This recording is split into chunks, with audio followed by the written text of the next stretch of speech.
ಇನ್ನು ಸಿಂಹರಾಶಿ, ಸಿಂಹರಾಶಿಯಲ್ಲಿ ಇರತಕ್ಕಂಥವರಿಗೆ ಸ್ವಲ್ಪ ಸ್ತ್ರೀಯರಿಂದ ಅವಮಾನ ಆಗುವಂತಹ ಸಾಧ್ಯತೆ ಇರತಕ್ಕಂಥದ್ದು. ಯಾಕಂದರೆ ನಾವು ಬೇರೆ ಬೇರೆ ರೀತಿಯಲ್ಲಿ ಯಾವುದೋ ರೀತಿಯಲ್ಲಿ ನಾವು ಏನೋ ವ್ಯವಹಾರ ಇಟ್ಕೊಂಡಿರ್ತೇವೆ, ಅಥವಾ ಬೇರೆ ಯಾವುದೋ ರೀತಿಯಲ್ಲಿ ಸಮಸ್ಯೆ ಆಗತಕ್ಕಂಥ ಅವಮಾನ. ಆದರೆ ಅವಮಾನ ಆಗಿದೆ ಅಂತ ನಾವು ಭಯ ಪಡಬಾರದು, ಅಥವಾ ನಾವು ಖಿನ್ನತೆಗೆ ಒಳಗಾಗಬಾರದು. ಈಗ ಎಷ್ಟೋ ಜನ ನಾವು ನೋಡ್ತೇವೆ, ಏನೋ ಸಣ್ಣ ವಿಷಯಕ್ಕೆ ಅವಮಾನ ಆಯಿತು ಅಂತ ಅವರು ಏನು ಪ್ರಾಣಕ್ಕೆ ಹಾನಿ ಮಾಡಿಕೊಳ್ಳುವಂಥವರು ಕೂಡ ಇದ್ದಾರೆ. ಆದರೆ ಆದಷ್ಟು ಹಾಗೆ ಮಾಡಬಾರ್ದು. ಯಾಕಂದರೆ ಮೊದಲು ಅವಮಾನ ಆಗ್ತದಂತೆ, ಆಮೇಲೆ ಅನುಮಾನ ಆಗ್ತದಂತೆ, ಆಮೇಲೆ ಸನ್ಮಾನ ಆಗುದು. ಹಾಗಾಗಿ ಮುಂದೆ ನಮಗೆ ಸನ್ಮಾನ ಇದೆ ಅಂತ ನಾವು ಅರ್ಥ ಮಾಡ್ಕೊಳ್ಬೇಕು. ಹಾಗಾಗಿ ಆ ರೀತಿಯಲ್ಲಿ ನಾವು ಯಾವ ರೀತಿ ಬೆಳವಣಿಗೆ ಪಡ್ಕೊಳ್ಬೇಕು, ಅದಕ್ಕೆ ಸೋಲೆ ಗೆಲುವಿನ ಸೋಪಾನ ಅಂತ ಹೇಳಿದ್ದಾರೆ. ನಮಗೆ ಸೋಲಾಯ್ತು ಅಂತ ನಾವು ಹೆದರಬಾರ್ದು. ಅದು ಗೆಲ್ಲಲಿಕ್ಕೆ ಏನು ಬೇಕು ಅದಕ್ಕೆ, ಯಾಕೆಂದ್ರೆ ಪ್ರತಿಯೊಬ್ಬರು ಫಸ್ಟ್ ಸೋಲ್ಬೇಕಂತೆ, ಪ್ರತಿಯೊಬ್ಬರು ಫಸ್ಟ್ ಸೋಲ್ಬೇಕು. ಸೋತು ಆದ ಅವನಿಗೆ ಗೆಲುವಿನ ಬಗ್ಗೆ ಅರಿವಾಗ್ತದೆ. ಹಾಗೆ ಗೆದ್ದ ಮೇಲೆ ತಾನೇ ಹೇಗಿರಬೇಕು ಅಂತ ಅದೇ ನಮಗೆ ಬೇಕಾಗಿರ್ತಕ್ಕಂಥ. ಯಾಕಂದ್ರೆ ನಾವೆಲ್ಲರೂ ಸೋತಿ ಗೆದ್ದಿದ್ದೇವೆ. ಏನು ಗೆದ್ದಿದ್ದೇವೆ? ಈ ಒಂದು ಮನುಷ್ಯ ಜನ್ಮವನ್ನೇ ನಾವು ಗೆದ್ದಿದ್ದೇವೆ. ಈ ಮನುಷ್ಯ ಜನ್ಮ ಇದು ದುರ್ಲಭಂ ಮಾನುಷೋ ಜನ್ಮ. ಮನುಷ್ಯ ಜನ್ಮ ದುರ್ಲಭವಂತೆ, ಎಲ್ಲರಿಗೂ ಸಿಗತಕ್ಕಂಥದ್ದಲ್ಲ ಅದು.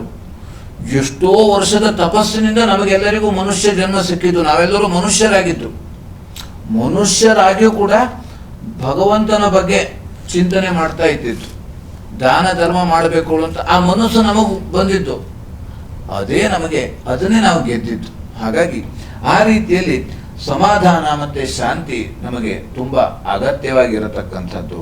ಹಾಗೆ ವಿರೋಧಿಗಳಿಂದ ಕಿರಿಕಿರಿ ಬರತಕ್ಕಂಥದ್ದು, ಹಾಗೆ ಉದ್ಯೋಗದ ವಿಷಯದಲ್ಲಿ ಸ್ವಲ್ಪ ಅಲೆದಾಟ ಆಗತಕ್ಕಂಥದ್ದು. ನಾವು ಇವತ್ತೊಂದು ಕಡೆ ಕೆಲಸಕ್ಕೆ ಹೋಗ್ತೇವೆ, ಅಲ್ಲಿ ಏನೋ ಆಯ್ತು ಹೇಳ್ತೇವೆ ಅಂತ ಹೇಳ್ತಾರೆ, ನಮಗೆ ಸಿಗೋದಿಲ್ಲ. ಹೀಗೆ ಆದರೂ ಕೂಡ ನಾವು ಪ್ರಯತ್ನವನ್ನ ಬಿಡಬಾರದು.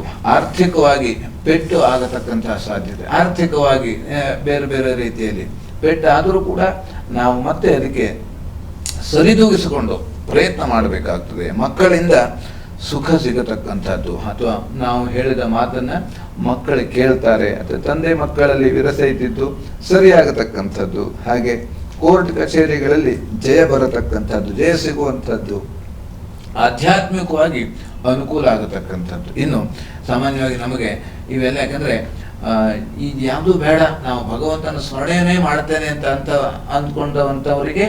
ಅಂಥವರಿಗೆ ಒಳ್ಳೆ ರೀತಿಯಲ್ಲಿ ಆಧ್ಯಾತ್ಮಿಕವಾಗಿ ಅನುಕೂಲ ಆಗತಕ್ಕಂಥದ್ದು, ಅಡೆತಡೆಗಳು ದೂರವಾಗತಕ್ಕಂಥದ್ದು. ಹಾಗೆ ಸ್ತ್ರೀಯರಿಂದ ಧನ ಸಹಾಯ ಬೇರೆ ಬೇರೆ ರೀತಿಯಲ್ಲಿ, ತಾಯಿಯಿಂದ ಯಾವುದೋ ರೀತಿಯಲ್ಲಿ ಅವರಿಗೆ ಧನ ಸಿಗ್ಬೋದು, ಅಥವಾ ಬೇರೆ ಬೇರೆ ರೀತಿಯಲ್ಲಿ ಜಮೀನು ಸಿಗತಕ್ಕಂಥದ್ದು, ಅಥವಾ ಅಕ್ಕನಿಂದ ತಂಗಿಯಿಂದ ಬೇರೆ ಬೇರೆ ರೀತಿಯಿಂದ ಸಿಗುವಂತಹ ಸಾಧ್ಯತೆ.